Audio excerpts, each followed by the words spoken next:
Police की politicising, police कैसे काम करती है, जीआईटीज में कैसी कैसी मैनिपुलेशन होती है, आईओस का जो किरदार है बहुत गहरी नजर आती है।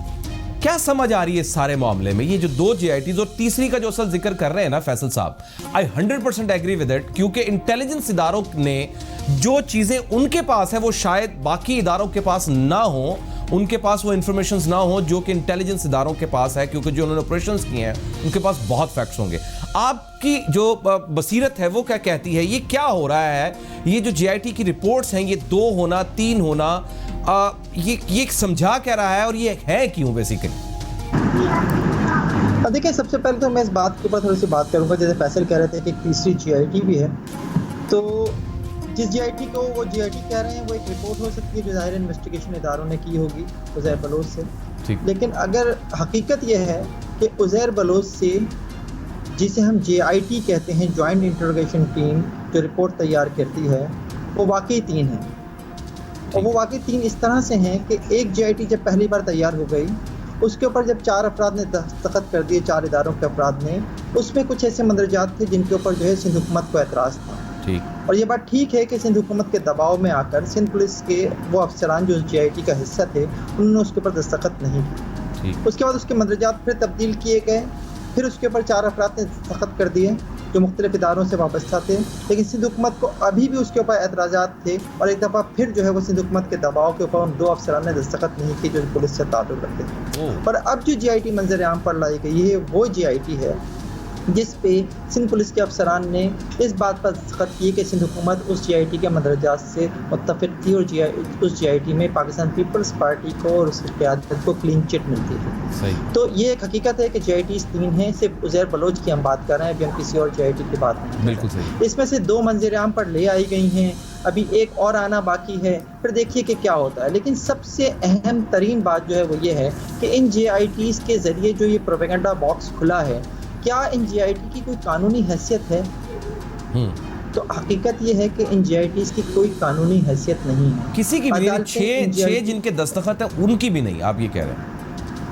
नहीं है, क्योंकि जो हमारा कानून शहादत है उसमें अदालतें जीआईटी को बतौर शहादत तस्लीम नहीं करती। जो मुकदमा चलाए जाते हैं वो अदालत में पेश की गई शहादतों की बुनियाद पर चलाए जाते हैं, मुलजिम से की गई किसी जीआईटी की बुनियाद पर नहीं चलाए जाते। अदालतें अमूमन ऐसी जीआईटीज़ को रिकॉर्ड का हिस्सा ज़रूर बना देती हैं, लेकिन उनको बाकायदा उसके ऊपर अदालत की कार्रवाई नहीं चलाई जाती, मुकदमे की कार्रवाई नहीं चलाई जाती। तो जो कुछ भी इस वक्त हो रहा है, अगर हम उसे देखें तो वो एक तरह से सियासी पॉइंट स्कोरिंग हो रही है। एक तरफ तहरीक इंसाफ, उनके अली ज़ैदी साहब जो हैं वो इस सारे मामले के ऊपर प्रेस कॉन्फ्रेंसेस करते हैं, फिर पाकिस्तान पीपल्स पार्टी उसके ऊपर जवाबी प्रेस कॉन्फ्रेंसेस करती है।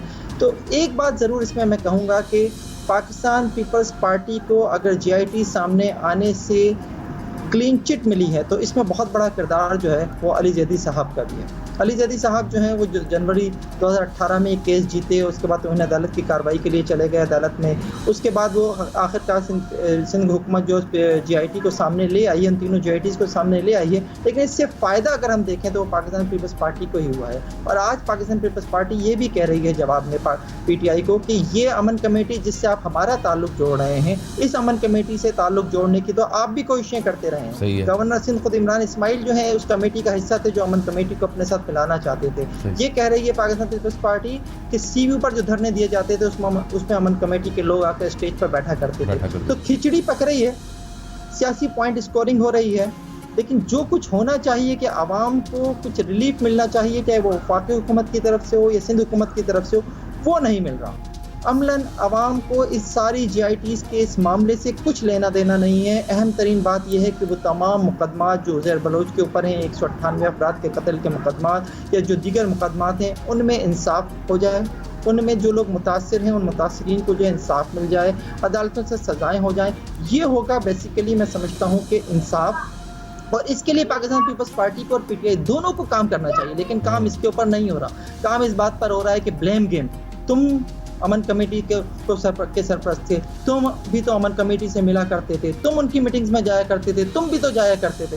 ये हो रहा है, उससे आवाम इस वक्त जो है मैं समझता हूँ सिर्फ मजे ले रहे हैं और कुछ भी नहीं हो रहा। हकीकत जो चाहिए, जो होना चाहिए वो मैंने आपको आपने ये जो लियारी गैंग वॉर थी पूरी और 90s के दौर से शुरू हुई, आगे चलती रही, फिर वो सारी आपने खुद फिजिकली कवर भी की हुई है, फैसल अजीज साहब ने भी रिपोर्टिंग की है। ऑपरेशंस जो हुए वो आपने फिजिकली कवर भी किए हुए हैं। मैं आपकी ज़ाती ओपिनियन जानना चाहता हूँ, जो आपने खुद देखा हुआ है, खुद जाना है, समझा है, बूझा है, इन लोगों से ज़ाहिर इंटरव्यूज़ भी होते रहे, आप इनकी सारी प्रो एंड कॉन्स को समझते भी रहे, गो कि हम बहुत सारी चीज़ों को मुतअद्दिद वजूहात की बुनियाद पर माजी में रिपोर्ट भी नहीं कर पाते थे।